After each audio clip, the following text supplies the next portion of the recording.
Thank you, Renee. So we're not here just to talk about the problems, we're here to talk about solutions. Solutions that we've brought forward to the hospital so that I don't have to work in my ER and watch my patients suffer the way they do. We have caregivers who are compassionate, physicians, nurses, ancillary staff, and we cannot sustain this situation much longer. We can't watch our patients suffer the way that they do, in spite of the excellent care that we try to provide for them. We're here in front of Westchester Square Medical Center, purchased by Montefiore several years ago, where, as you can see in the chart over here, there are empty patient units with enough beds to house some of our patients over at the Weiler Division. At the Moses Division, nearly 200 beds have been shuttered and replaced with offices. We believe that those units can be reconverted into patient care areas so that our patients can get the beds that they deserve and the patients in the Bronx can get the treatment they deserve. I'd like to introduce now Jeanette Valdespino-Torres. She has worked at Westchester Square for many years and knows very well what exists there and what the situation is. And she's going to talk about some of the solutions that we're talking about. If you're concerned that Montefiore doesn't have the money to provide this kind of a space, I'd like you to look at the chart over here on my left, because that shows that they have revenue that is totally sufficient in order to construct or renovate areas for our patients. We think that's a very small thing to ask for our Bronx community. Thank you so much. Here is Jeanette. Good morning. My name is Jeanette Torres. I worked here at Westchester Square for 45 years. In 2013, when Montefiore took over, the community welcomed them. I live in the community. My family has utilized this hospital for 45 years. When Montefiore took over, the community came together, and the nurses, the staff, came together and met with Montefiore, and we asked that the beds remain open, that this hospital remain a hospital for the people in the community. We were reassured at that time that there would be no problem, that there were plenty of beds. Now here we are in 2018, and all we keep hearing and seeing is the overcrowding in the ERs and patients being cared for in the hallways. As a member of the community, it is scary to me. It's scary to my family. Most recently, my husband had a fractured hip, and I brought him here and was afraid that he would be put in a hallway bed until he waited for his surgery. Okay, so we did ask Montefiore, to keep these beds open. This facility is open. There are beds there. There's plenty of room for patients to be cared for here, and that instead of being in a hallway. I don't think any of you would want your family out there. Thank you. Thank you so much, Jeanette. I now want to introduce some members of our community who have taken the time out of their lives to come here and to talk about the situation. First, we have Al D'Angelo from Community Board 11 from the Health Committee. I introduce Al D'Angelo. Al, can you come forward? Good morning. I'll keep it brief. Why is it that the Bronx doesn't deserve the same quality care that they do in other parts of the state? If you had a parent or a loved one walk through the emergency room here at Einstein and take a look at the deplorable conditions that people's loved ones are subjected to, laying in gurneys in the hallway while people are walking by them, coughing, sneezing. It's not a quality of life that you would want for your parents. Why is it then that we allow that to happen? Why is it? Because we're in the Bronx? Because many of our patients are minorities and don't have enough people to fight for them, for their rights? Einstein is buying a lot of property in the community upstate. Why not shore up what you have? Make this the best hospital in the area. I live in the area. When I go to a hospital, I want to go and get quality care. I don't want to be treated like a piece of meat in an emergency room. They have the opportunity to open up this hospital at Westchester Square. I think they should do that. It would alleviate some of the problems that we have.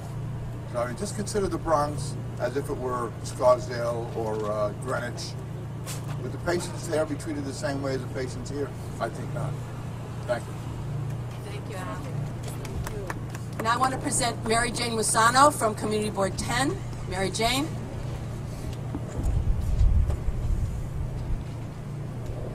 Good morning. I am here this morning representing my community.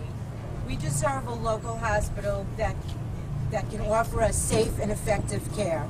Right now, we have an overcrowded ED with patients stacked 3D. There's no privacy. The care is diminished. We deserve a safe ED with excellent care. Unfortunately, the problem is not just in the ED, as it takes days sometimes to be admitted to one of the floors. And sometimes patients do not get a room, but instead they're placed in a hallway bed.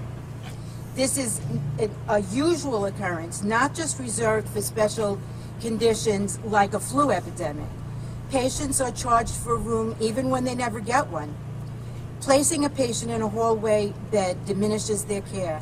They cannot rest and they are subject to infection at a higher rate than if they were in a room. Receiving care in a hallway with no privacy is demeaning and dangerous. Montefiore needs to make ED safe and effective, and they need to eliminate hallway beds. Our community deserves better, and Montefiore can do better. But I want to tell you that this affects people on an everyday basis. Our community is afraid to go to Montefiore. We should have a hospital that we can go to and not be afraid. 2 months ago, my husband was called by his Montefiore doctor to tell him that he needed to go to the ED immediately. He needed a transfusion, and he could not wait. He wanted him to go to Montefiore, but my husband refused because he was terrified to go. He knew what would happen. We should not have to make a decision like this. Instead, he went to Presbyterian Hospital, Lawrence Center. He was admitted within 15 minutes of when he got there. They took tests that took several hours, and then he was in a room. This is the way it should be. Montefiore can do that. They just don't want to. We deserve better. Wow. Thank you so much, Mary Jane. Some of our elected leaders have also been very supportive to the Bronx community. Premier among them is our most beloved councilman, Richie Torres. I present to you Richie Torres. Thank you.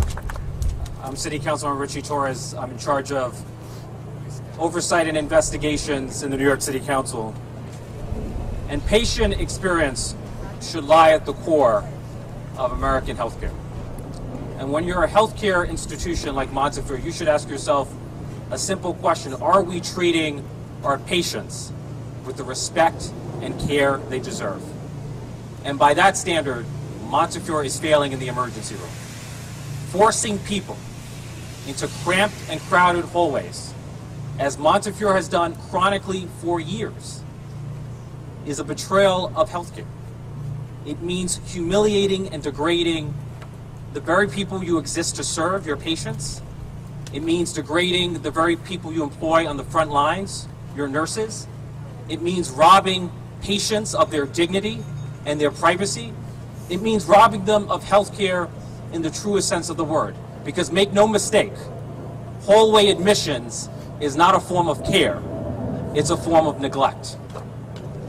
And Montefiore's failure to plan and to solve the problem means that we are likely to face an epidemic of hallway admissions at the very moment when we least can afford it, right in the heart of flu season. And I think all of us worry deeply that stacking patients so closely together, sick patients so closely together in narrow hallways, not only strips them of privacy for toileting and for testing and for intimate interviews, but it also can raise the risk of infection in the heart of flu season. It could create an environment in a hospital that ironically leads to more illness, not less. Now, Montefiore for years has known that the emergency department has been plagued with extreme overcrowding. And for years, it's done nothing. Right? Everyone agrees that it's a problem, but nothing seems to change. And in partnership with the nurses, I raised the issue a few months ago. I went as far as to trigger a DOI investigation into Montefiore. And even though conversations have been had, there's been no serious attempt at solving the problem. Montefiore is no closer to alleviating the overcrowding or opening beds here at Westchester Square Hospital or elsewhere in the health system. And so our message here today is we're not going to stand by passively while Bronx residents are continuing to be degraded in the emergency room and relegated to the status of second-class patients. Right? Not only are we going to proceed with the DOI investigation, but I'm here to announce that we're going to establish an investigative hotline so that we can hear directly from the patients as well as the nurses who are on the front lines of emergency care. And so if you are a patient or a nurse at the Montefiore Health System, please contact me at 646-481-8992, 646-481-8992, or contact me at investigations@council.nyc.gov. Now is not the time for excuse making. Now is the time for accountability and problem solving. Thank you so much. Thank you, Mr. Torres, for your incredible advocacy. I'd like to present to you a soon-to-be next assembly person in this district, our own Montefiore RN, Karines Reyes.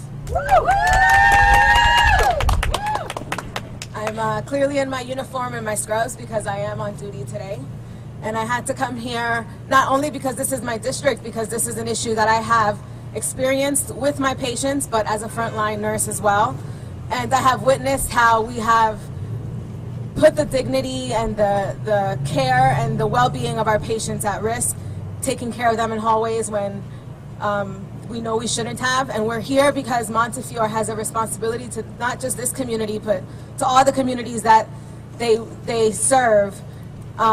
Particularly, this is very difficult for me because so many of these patients are my neighbors and my friends, and are also the people that I care for. But they have a responsibility to this community to make sure that they're taking care of patients in a safe and in a way that is upholding of their dignity and of their humanity. And we are here because we have solutions. We're not just kicking up dust. We're here because we know how we can solve this problem, and we're imploring Montefiore to really take us up on the offer, to listen to us, to partner with us, to come up with the solutions that best serve this community. And I thank Richie Torres for his leadership, and the nurses, of course, because we are always on the front lines, not only advocating for us, but advocating for our patients. So thank you. Thank you, Karines. Next, we've been here before. We've done this before. And I want to introduce another advocate for our patients in this community, an assemblyman also in this district, Assemblyman Benedetto, who has walked this walk with us before, and we're still here. I present to you Assemblyman Benedetto. Thank you, Judy. Good morning, everybody. You know, to quote the great American philosopher, Yogi Berra, it's deja vu all over again. Funny, that's amusing. But we're talking about a really serious problem we have here. Why is it deja vu? 4.5 years ago, we had a similar press conference outside of the emergency room over in Einstein about the same problem. We talked to the administrators. We sat down with them. They assured us they were going to do something about it. A year ago, I brought them into my office and sat them down. And they assured me they're doing their utmost to solve the problem. And nothing has happened. The frustration, the annoyance, the rage of the people has raised their voices again, and we are here today. It's time for Monte to put their money where their mouth is and open more beds, relieve the wait time, over at Einstein and the other emergency rooms and open up Westchester Square Hospital that has been serving this community. I was born in this hospital. Hospital was near and dear to me. We fought the fight to keep it open after the Bergen Commission report. And now that Monty has had it, the time has come to reopen those beds. Stop putting your money into producing movies and advertising on the Yankees, and serve the people that you are here and committed to serve. Richie Torres, good job here. Do the emergency hotline line. Ladies and gentlemen, if you've got problems, let us know about it. Let us enumerate them, and let us show the world that Monte is more than their advertisements on TV. The quality of patient care and the dignity of patient care must be put first. We thank you for putting this together, and may we all fight the good fight here.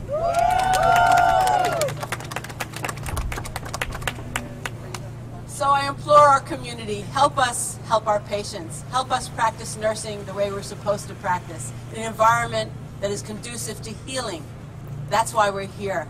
At this moment, I'd like to go with Councilman Torres and take a tour of Westchester Square to look at those patient beds that we're talking about and see how useful they can be to us. Again, I want to thank everybody for coming, our community residents, our caregivers, the press, our elected officials, and all concerned members of the community served by Montefiore.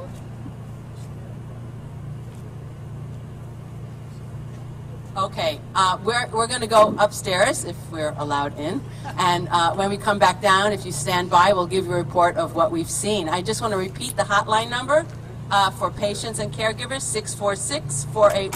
646-481-8992. Thank you so much.